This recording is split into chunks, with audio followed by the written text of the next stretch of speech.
particular terrain of this Joshimath, there are rivers are there. There are two rivers are there, Alaknanda and Duriganga. Rivers are there, and on the verge of this one, this particular Joshimath is there. You can see here some of this your wards, and you can see some kind of the tunnel alignment. The another project which is Tapon, which is going on there. Also, they have reported that seepage of the water at the JP colony. So JP colony, they have suddenly found that there is a water discharge. That is on the 2nd of January, around 600 liters per minute. That was the discharge.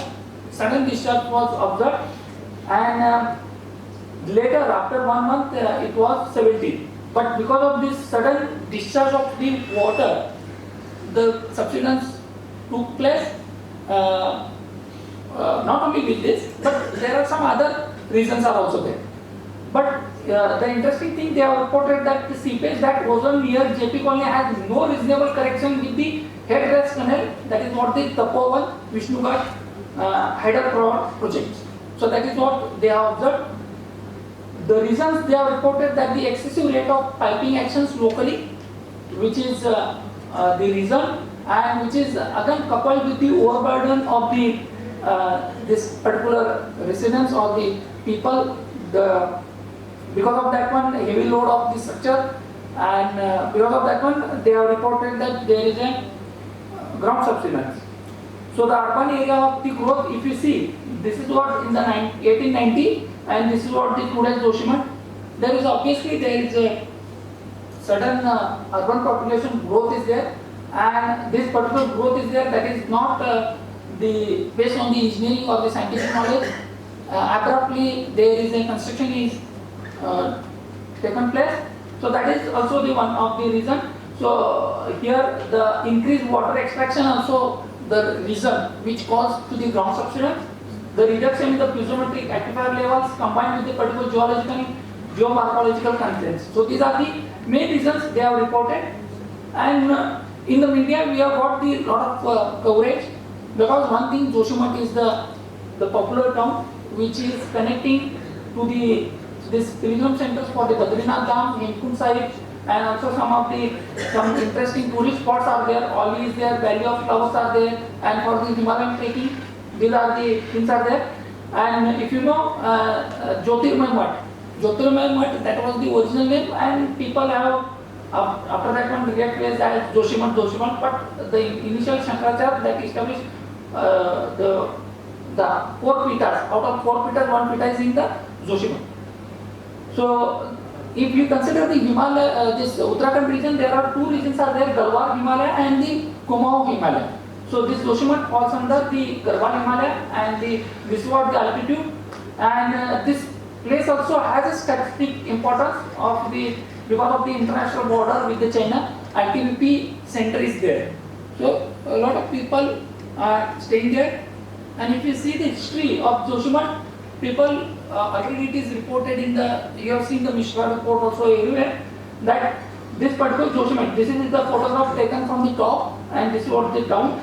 So if you see this particular the settlement, human settlement, that was on the debris of the landslide, and which are frequently witnessing the landslide, and which have weakened the soil.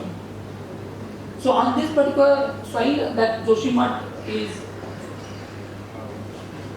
settled, and if you see the Joshimath, there are 3 ranges are there: Himalayan ranges, lower range, middle range, and higher range. And if you see the Joshimath, it is here, and which is extremely near to the 2 major geological faults, that is VT or MCT we call, or the Podukeshwar Trust, that is PT.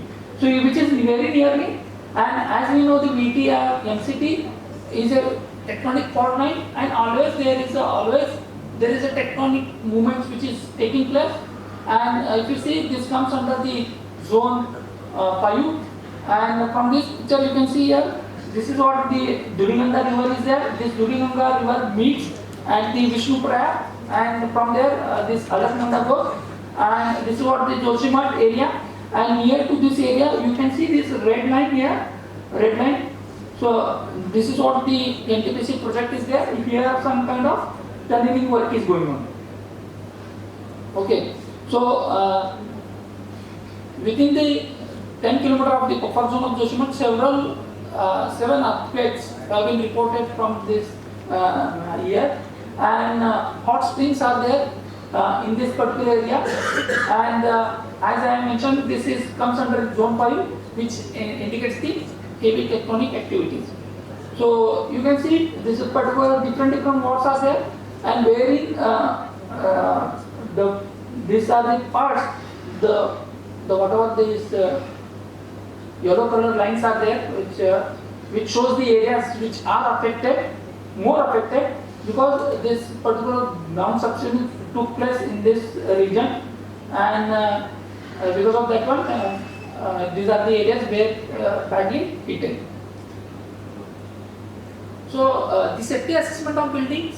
So in this, what we have done is we have again contacted the local administrative office. They have given us the information of the 9 wards, and along with the number of buildings which are there in different 9 wards. The 9 wards are Gandhinagar, Marwadi, Singhar, Manohar Bagh, Upper Bazar, Lower Bazar, Sunil, and Parsari, Ravigram. So these are the 9 wards are there. Total 2,364 buildings were there, and all these buildings were assessed by us. And this is what the you can see the color mapping of this particular 9 wards, and this is what a bird view of the Joshimath you can see here. And you can see here glaciers are also there. This glacier and Joshimath. You can see here ITBP and other these points are mentioned. So the methodology, what methodology we have adopted? So first of all, we have classified the buildings based on this particular masonry reinforced or their wooden structure. That there are some traditional construction technologies are also going on. So steel structures, prefab, hybrid structures. Okay, and then we have also collected the construction details. That is the occupancy, code compliance, number of stories, building dimensions and drawings, floor area, plan configuration, site morphology. All these informations we have gathered. The physical condition of the buildings also uses, that is the structural and non-structural cracks on the building, settlement, seepage, dampness, corrosion in the reinforcement, cantilever portion. All this information we have gathered. The rapid visual screening that we have carried out, and for this we have used this particular NDMA guidelines. That is what the EMS scale that we have used, and the building damage classification we have done after this. That is unusable, assessed for that, usable or demolished, and we have also taken the GPS coordinates, and based on GPS coordinates we have done the mapping. So this is what the different scales are there for the masonry building. This is a very famous one, but they do classification with respect to these 5 grades. That is the 6th one is the total collapse. You can see a picture. This is for the masonry building, and if the negligible slight damage, they take into grade 1, grade 2, that is for the moderate damage, and grade 3 substantial to the heavy damage, that is the moderate structural damage or heavy non-structural damage, and you can see the very heavy damage. So that comes under this grade 4. Similarly, which is for the reinforced buildings. So these are the gradings by grading. That is based on the EMS scale. That is negligible or slight damage, moderate damage, or substantial damage, wherein we can see the moderate structural damage to the heavy non-structural damage, and here in case of the heavy structural damage or the collapse.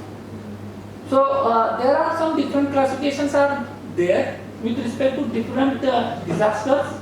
Suppose cyclone is there, then these are the some of the values are there, and what we can see from the light, these are things, and what we can see at the collapse stage, or how we can grade that one. So for example, the moderate, that is loss of the hop roof sheeting, that comes under this cyclone. Tornado,